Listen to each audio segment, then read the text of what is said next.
Welcome to The Explainer, where we break down the big debates happening right now using the source material itself. Today, we are diving deep into the trade desk. This is a stock that, for years, was a total Wall Street darling. I mean, the story was simple, just nonstop growth. But lately, well, that story has gotten a whole lot more complicated, turning it into a real battleground for analysts. So here's how we're going to tackle this. First, we'll get a handle on what the business actually does. Then, we'll jump right into the big debate, the bull case versus the bear case. And finally, we'll try to make sense of what it all means. Okay, so first things first. Before we can really get into the whole bull versus bear argument, we have to understand what in the world the trade desk even does.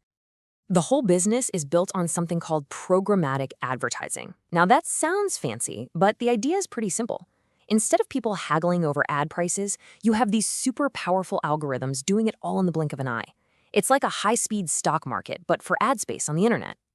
So the trade desk provides this amazing, high-tech toolkit for advertisers to buy those ads. But here's the really important part, the key differentiator. They work for the advertisers only. See, unlike Google or Meta, they don't own the websites or the apps where the ads show up. They say this makes them a totally unbiased partner, whose only goal is to get the absolute best deal for their clients. All right, now for the fun part. Let's look at the bull case, all the reasons why Wall Street fell in love with this company in the first place, and why many are still holding on. First up, this number is just staggering. For more than 10 years, they have kept over 95% of their customers. In this industry, that is unbelievably sticky. It's a huge sign that their platform provides real value. Once you're in, you really don't want to leave.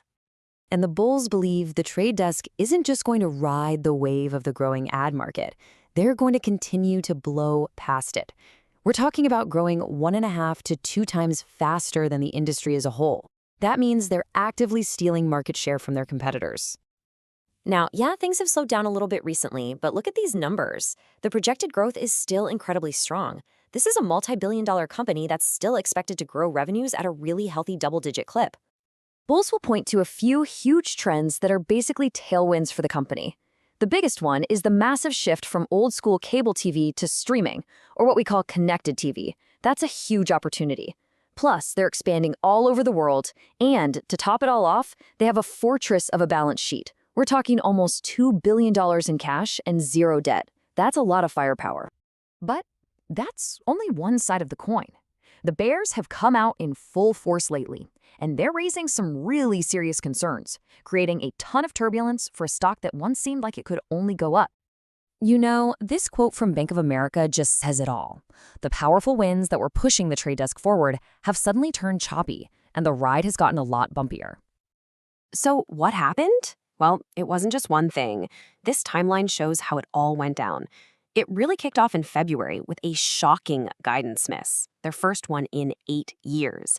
Then came a shakeup in the executive suite with a new COO and a new CFO, and all the while the stock price was just getting hammered.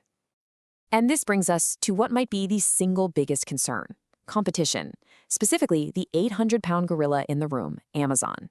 See, while the trade desk is all about being unbiased, Amazon has advantages that TTD just can't compete with. For one, they can afford to run their ad platform at a loss just to grab market share. But the real weapon? Their data. They have what's called identity graphs, basically a giant detailed map of everything you search for, buy, and watch. That is an unbelievably powerful tool for targeting ads. Okay, so let's tie this all together. The bear case really boils down to a few key things. First, growth is slowing down. That's coming from the company's own forecasts. Second, the company itself admitted to execution missteps. And third, the pressure from those walled gardens, the Googles and Amazons of the world, is just relentless. These are closed systems where they control everything, and they're incredibly tough to compete against. You throw in the management turnover, and you can see why the bears are worried about some fundamental challenges here. So you've got this incredible growth story on one hand, and some very real, very dark storm clouds on the other. How on earth does this translate into what analysts are actually telling people to do? Well, the result is a Wall Street that is completely and totally split.